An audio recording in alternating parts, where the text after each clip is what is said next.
when it comes to being an awesome weapon artist? How do I get those skills? A big part of that is figuring out what is it that you don't want to do. Your designs are cool looking and at the same time are very functional. What do you appreciate more, form or function? Once you get that function, then you start to go crazy with the form. Who would you hire on your team? Are they cool to work with? Are they fun? Are they inspirational? First assignment, just disassemble a weapon within 40 seconds. When people come into the industry and they realize how much work goes into game development, a lot of people are shocked.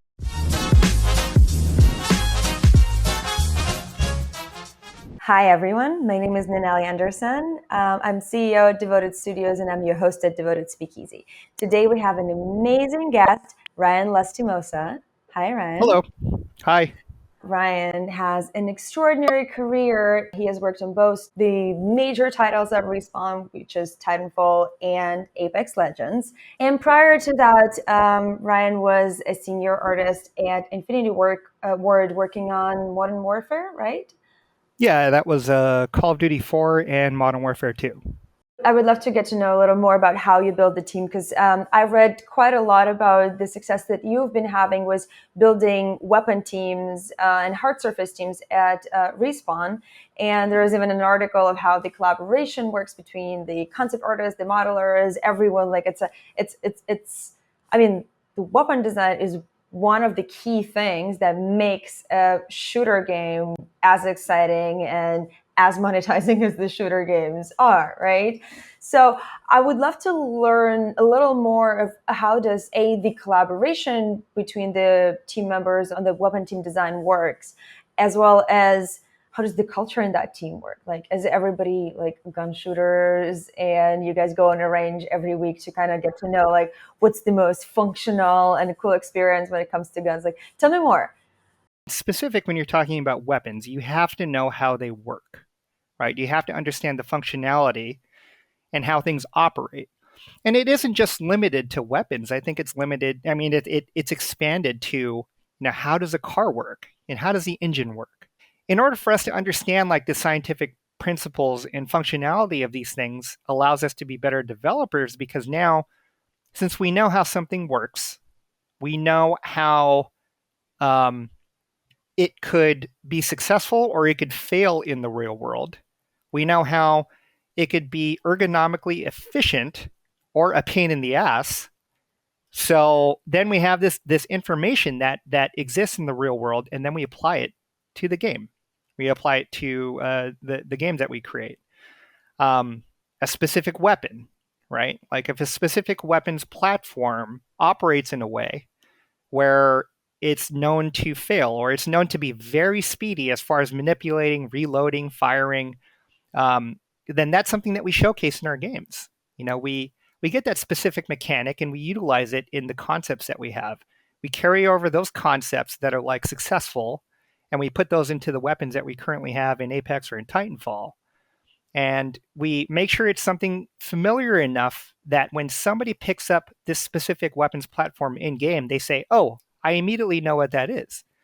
That's like a version of an AK-47. That's a version of a M14. That's a version of an M4 AR, right? And people will subconsciously look at it and say, okay, that thing works. It's feasible because in the real world, that information transfers over.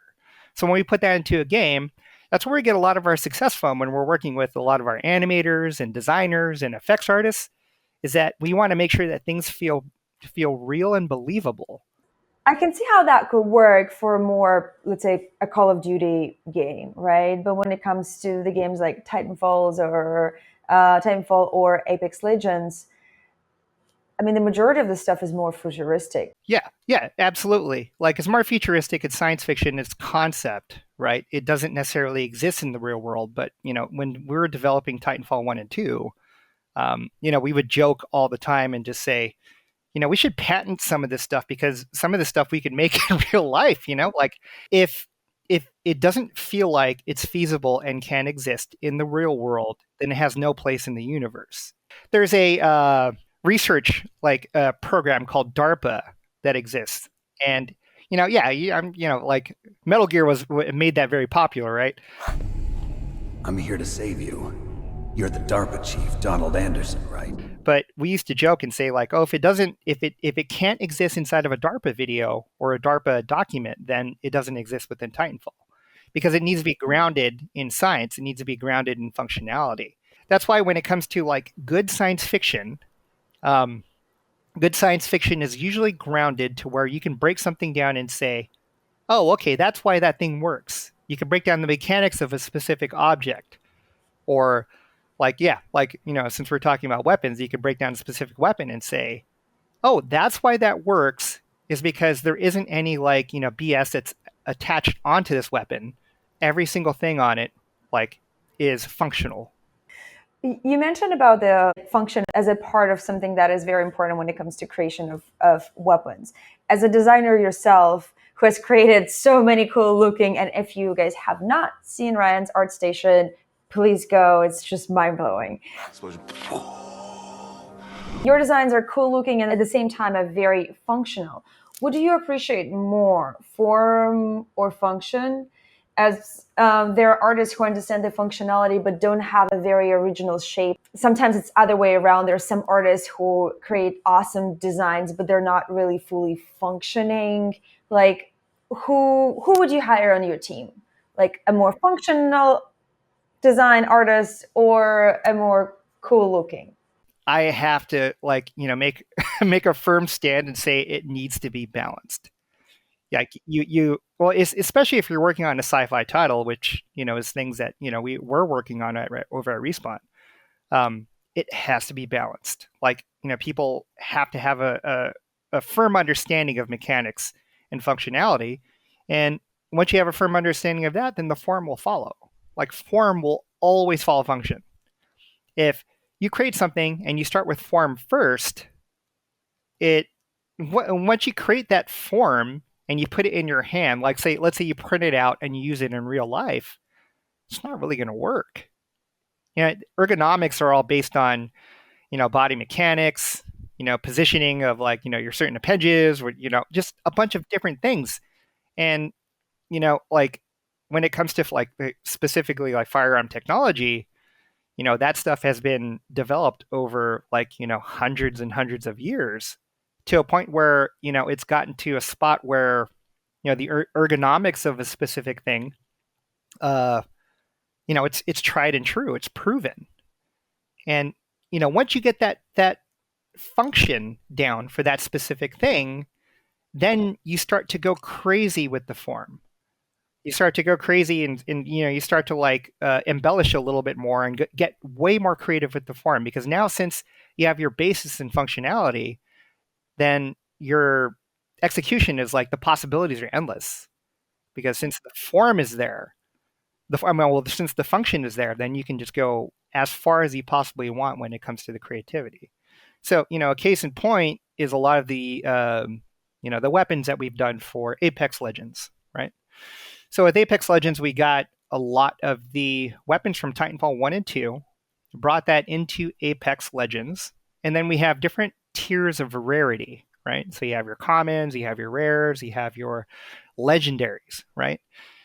And they all vary, right? They vary from different colors to different swatches, and then you get to the legendary and the heirloom version of like a bunch of different weapons, and then you have like all these crazy things that are attached to weapons. It's purely like a lot of them are ridiculous. A lot of them are just really showy, right? They're meant to show off, but they wouldn't at all be feasible and usable if the function wasn't there, right?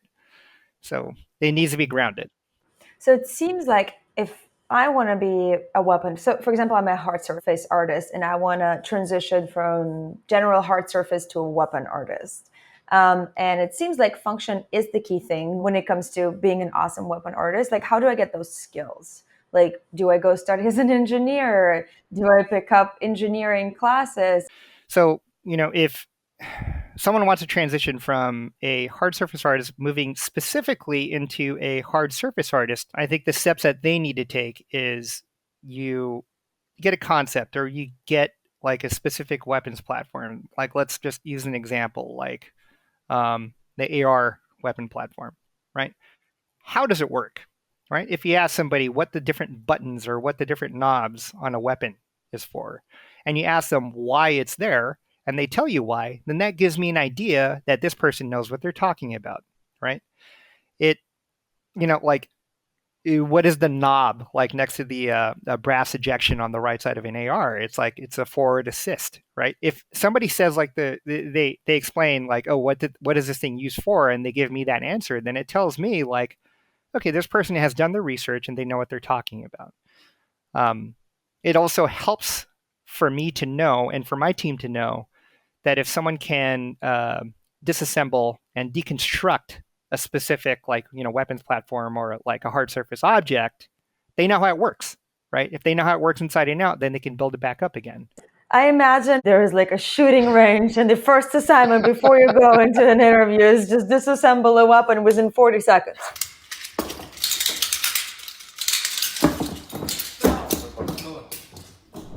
Right? Is that how it works? No. I'm kidding. In an ideal world, yeah, it would be full of like all kinds of fun, crazy stuff for an interview. But one example that I can give is like when I mention functionality to a aspiring artist, to someone that's interviewing with us, right? I ask I'll ask a question that generally revolves around a topic called tactile referencing. I don't know if you're familiar with what that is. No, not So, sure. so if you pick up your cell phone, right, Mm-hmm. without looking at it, pick it up right now, right? Can you hold it in your hand? Okay. Where's your volume button on it? Where is The the on lab? button? Yeah, yeah, Okay. the Yeah. on button, right? That's tactile referencing. You know how to Okay. turn the volume on and off, or up and down. You know how to turn the phone on and off. I could do really well with the fridge. The open, but where it opens and all of that stuff. The fridge is my favorite tactile experience. Lights are completely off. You get to the fridge handle. You're like, oh, okay, this isn't the freezer, right? This gets me to whatever's in there, right? I need to get to Yeah. the.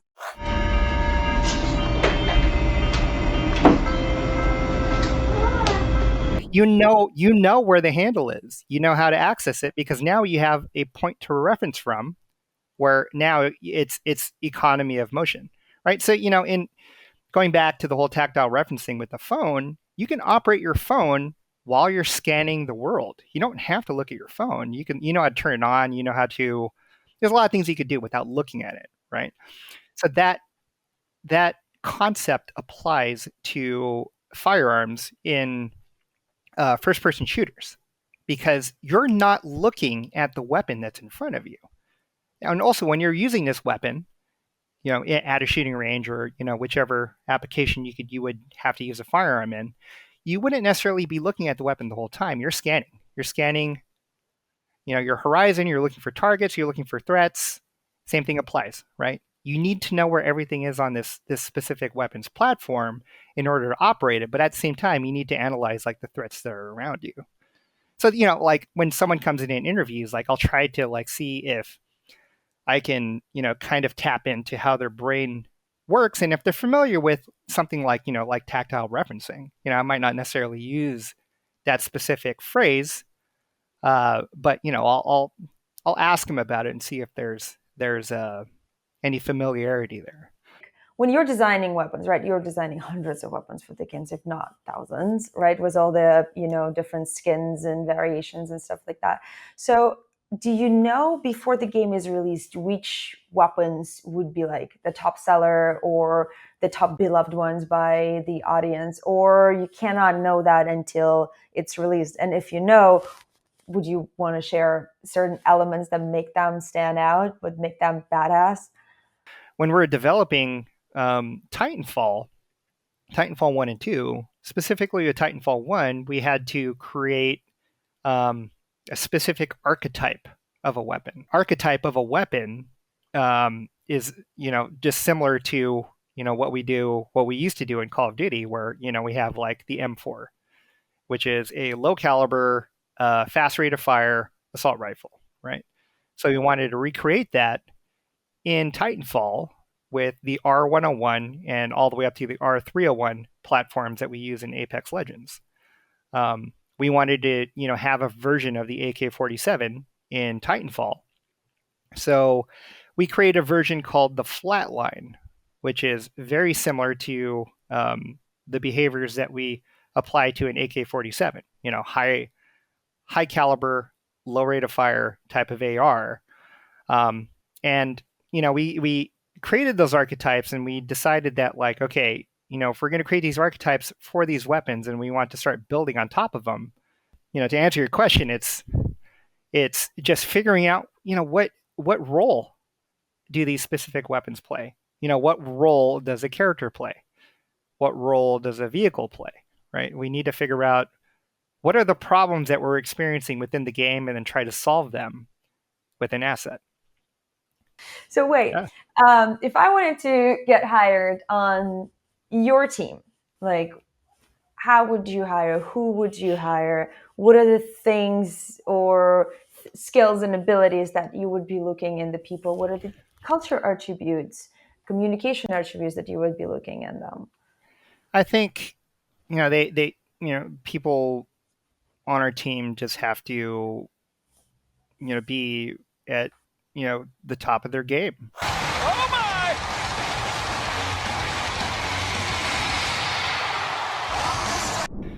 By being at the top of their game, they have to excel in their craft, right? They have to they have to achieve a certain level of mastery in what they do, right? They have to be looked at as, somebody who can pave the way, or somebody who has blazed a new trail specifically for their discipline.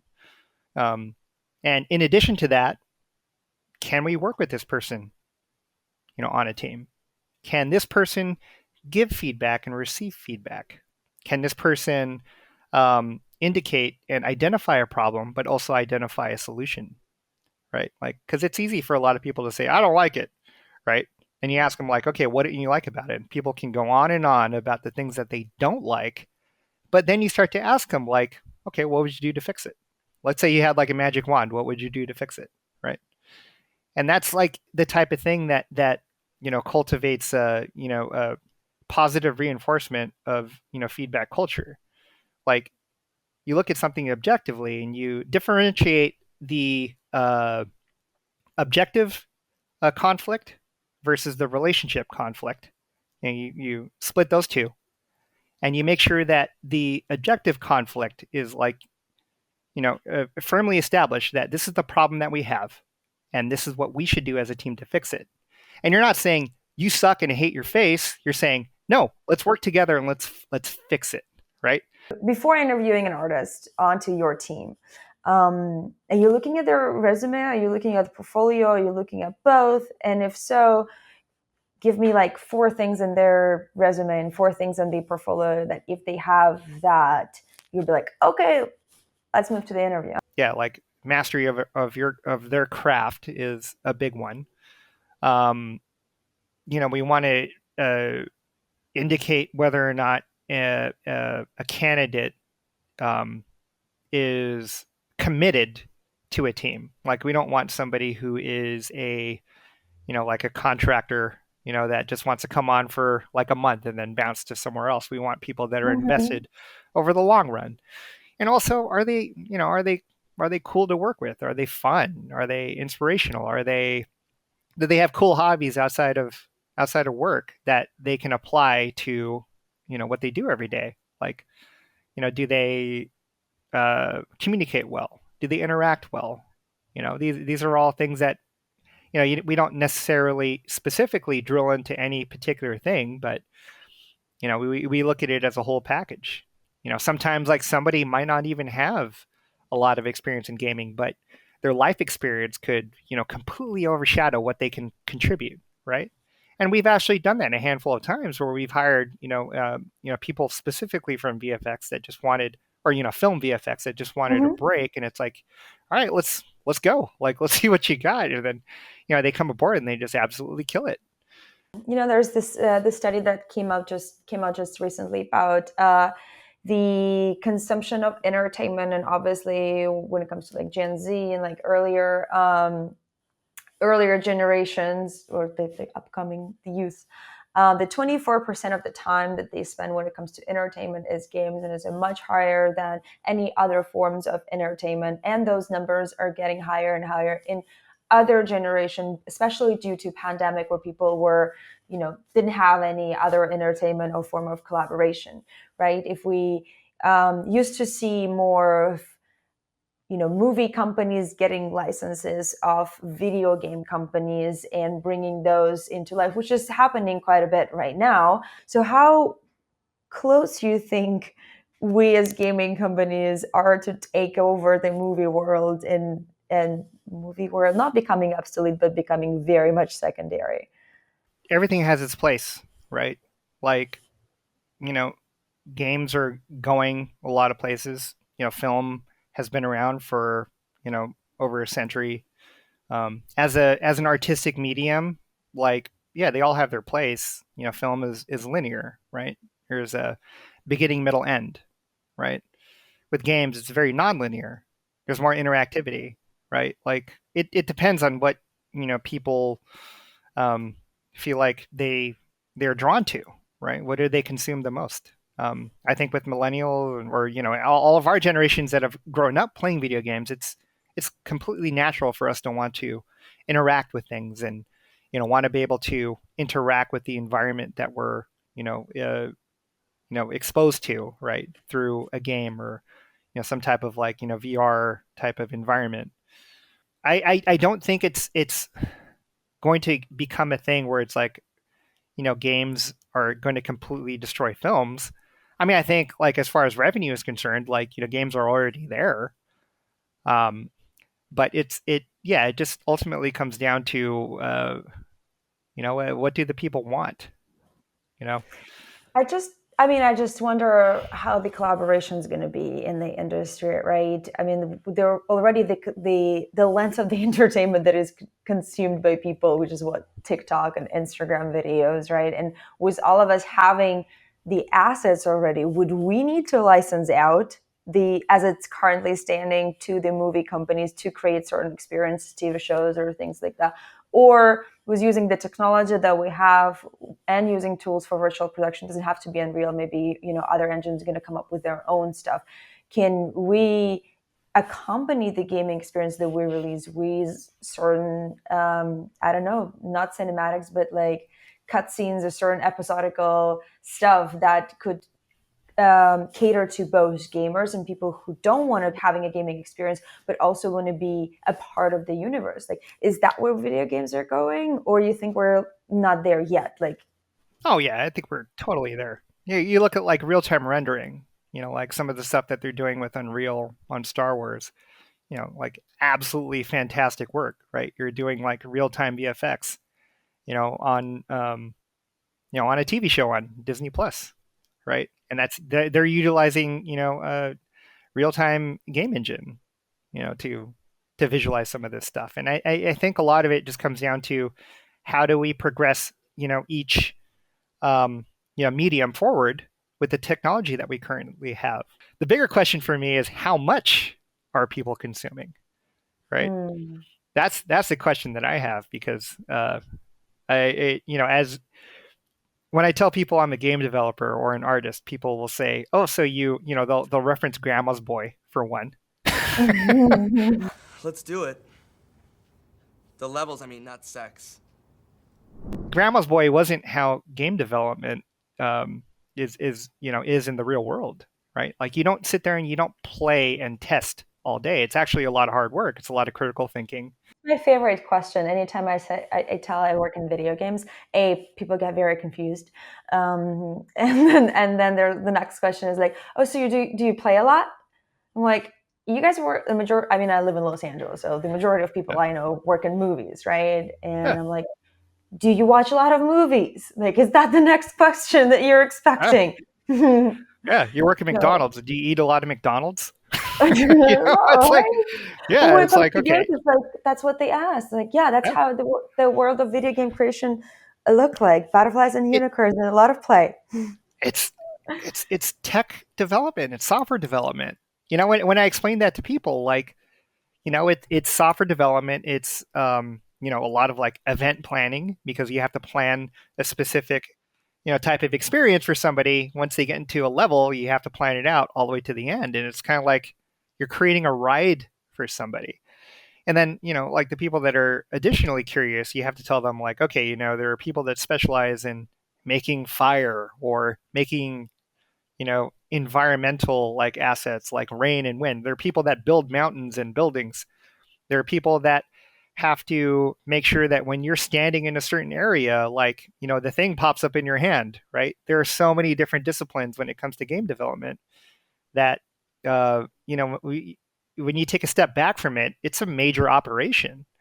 There's, millions, billions of dollars that are put into, developing, different IPs and different games. Like, yeah, it's a major operation. And, explaining that to people, it's really interesting because, people have this idea of what game development is, but when you explain it to them and when people actually come into the industry and they realize how much work goes into game development, there's a lot of people are shocked.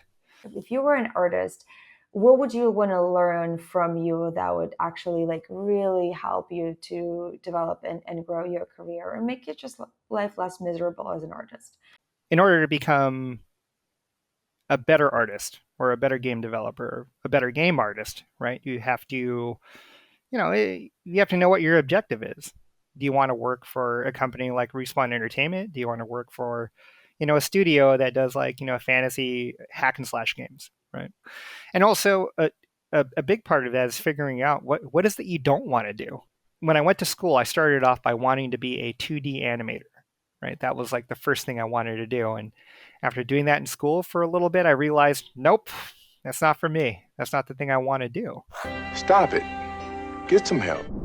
And that was a big change for me. That made me realize like, okay, this thing that I've like, set my heart on, for a good part of my childhood is now no longer the thing that I want to do.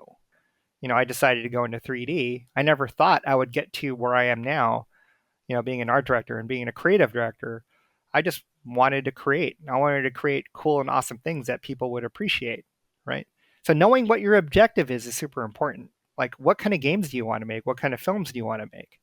That's your first step, right? The second step is like, let's pick 3 studios that you just adore, that you love, right? What are 3 studios that have 3 different games that you're just constantly playing over and over again? Pick 3 studios, pick 3 games that you want to work on, and make sure that your art style matches those 3 things.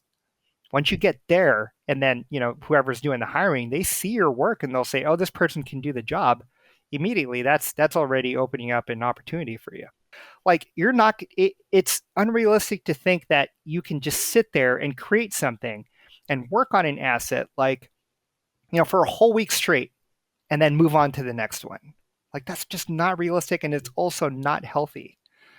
Like, I recommend for people to, like, if they're feeling like they have like, an art block, right? It's like, shut off your computer, go outside, go do something. And it's like, well, I don't know. It's like, go figure it out. Go for a walk, right? Like, here's a ball, go throw it at something. Like, when I see people checking in stuff like early in the morning and super late, I'll pull them aside and say, okay, awesome. Thanks for the hard work, but what else are you doing? What are you doing to unwind, right? Because if you're logging off of work and then you're working on a piece for ArtStation, which is fine too. It's like, when are you not working, right? When do you give yourself that downtime so you can rest and recover and relax? So when you get back into working or creating art, you're hitting it as hard as you possibly can. So I recommend for a lot of people, pick a hobby that's something that has nothing to do with games, that has nothing to do with, film VFX, just something completely different. Like, we have one of our guys, like our lead hard surface artist, does woodworking, right? And he makes awesome stuff. Like, it's just a different craft that he wants to master, right? I picked up endurance sports, like specifically like Ironman triathlon, because I wanted to get outside. I was tired of being indoors all day. And I also wanted to see, like, how can I push myself mentally and physically? Because if I could push myself mentally and physically, and I can also achieve like this level of, like heart and mind, and like this synergy between my body, I can apply these same principles to game development. Like, what are my limits? And that's what's so good about doing stuff outside of work. You find those limits. Well, Ryan, thank you so much for sharing your wisdom. So please continue sharing your thoughts, your wisdom with the rest of the community, and together we can all build a better industry. Thank you, Ryan. Happy to help. Thank you for having me.